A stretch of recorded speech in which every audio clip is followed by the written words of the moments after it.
and Jerusalem collapsed from there. Okay? When you want to know that you have been besieged, a couple of things happen. Symptoms of besiegement. Number one, destiny helpers don't come anymore.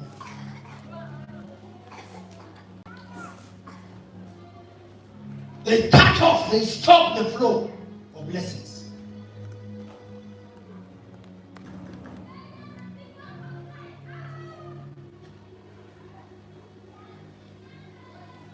They cut off the flow of blessings.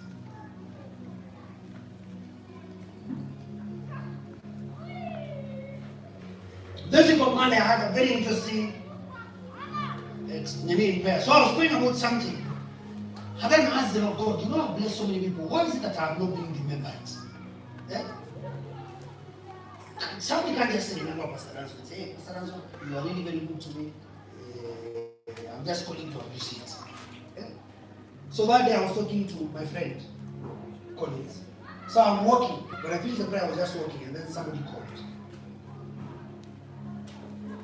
And then it's a lady. She told me, you know, Pastor Danson, me, I'm not this person who gives these things, that thing. Me, I don't know about things. She said, Pastor Danson, are you going through something? Because the Lord told me to wake up and pray for you. Because you're going through something. So I wondered, is this lady listening to my prayers?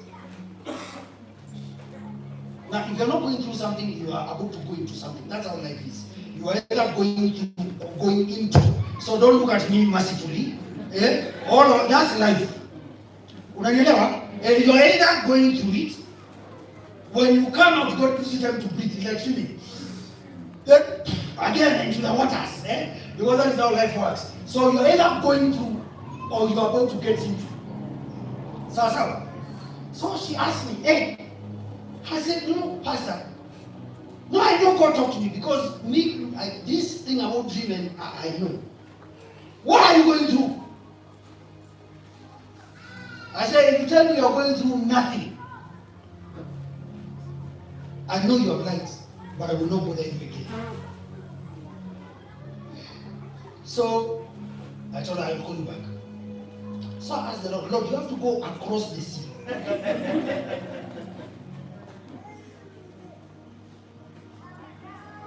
Across the sea. To wake somebody.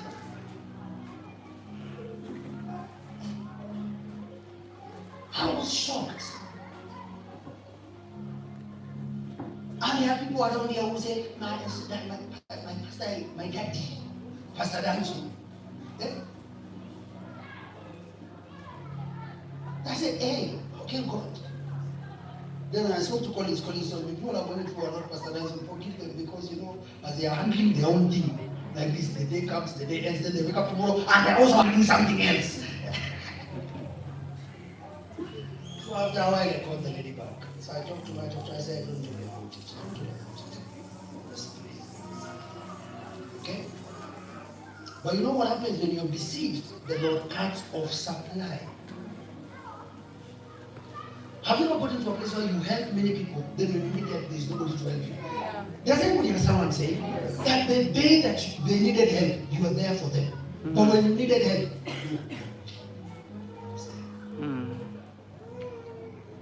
a friend of mine called me one time. He needed money urgently. The child was sick. He said, Pastor, imagine I called somebody in the morning and they told me I'm sending you. How much do you want? I want 5,000 shillings. It's okay, fine.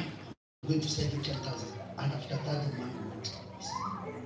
Blocked his number. And the man is waiting for 5,000 in the hospital. When we met, he showed me. He said, look, this is the man requesting me for 600,000. I gave him the money when I had it. When I asked for 5,000, it's not like that. That's what I'm telling you. You guys, I don't know whether you remember what your father told you.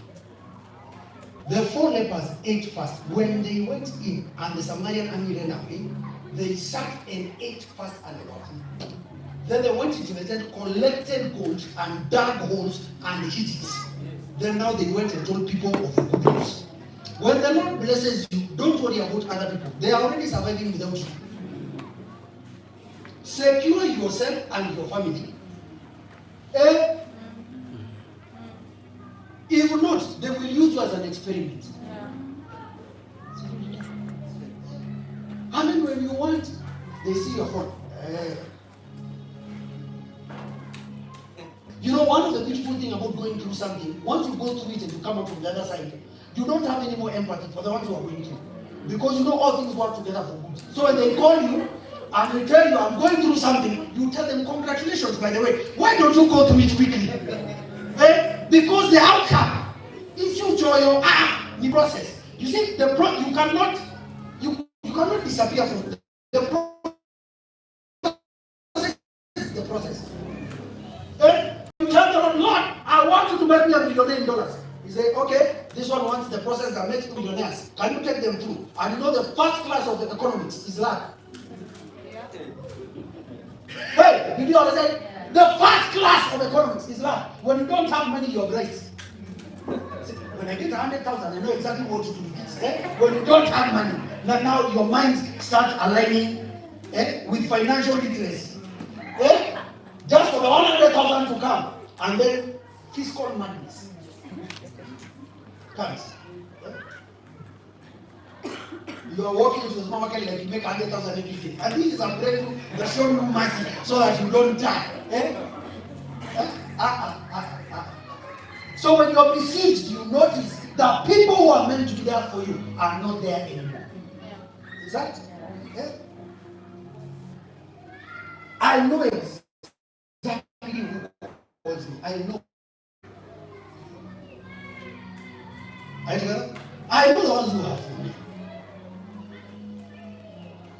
So when the blessing comes, there are particular people who I can't answer. It's in Maringo. No, that's wisdom. A friend of mine was telling me that they used to hustle with this particular lady, and the lady got a contract of bringing maize into the country. The lady is super rich now. She drives the latest Range Rover. And they met the lady somewhere in a supermarket, and the lady said, please, and you still have my number, call me. We can schedule. And when he called, number not going through. It is not that there is a problem. It's just that the phone was quiet when she didn't have. Now that she wants to continue the relationship of silence. Okay? I have told you, when the table is full, don't forget the ones who left when it was empty. Never forget. Write them down. Remember their names. They left when the table was empty. I even told my wife, by the way, he's one of the people I want to honor. There's a list. Ask her. We discuss about you. I even have the speech I'm going to make that day. Right. I have a speech for that day. He's one among the 7 people I want to have a special ceremony. Not here, in a special place where we would honor him there. And he might have the speech. That, don't forget, listen, just because people are kind to you, don't take it for granted. The easiest people to replace are the easiest people to take for granted are the hardest to replace. The easiest people to take for granted. That? Okay? So I was just saying, when you are besieged, you notice that there's a cut-off. Then you notice, even for the people who helped you, they have their hearts to help you, also for them, their supplies have been cut off. Okay? Then the other thing that happens, and this is the main sign, there is a cut-off of commerce. No money is coming in, and all money is going out. That is when you know you have been besieged. You tried business, nothing happens. You just notice, hey, by the way, what is happening? You've been surrounded. There are walls that are cutting off commerce. Jeremiah, the book of Lamentation, was written because of that besiegement. Because in the day of Jeremiah, it was so severe that parents used to boil the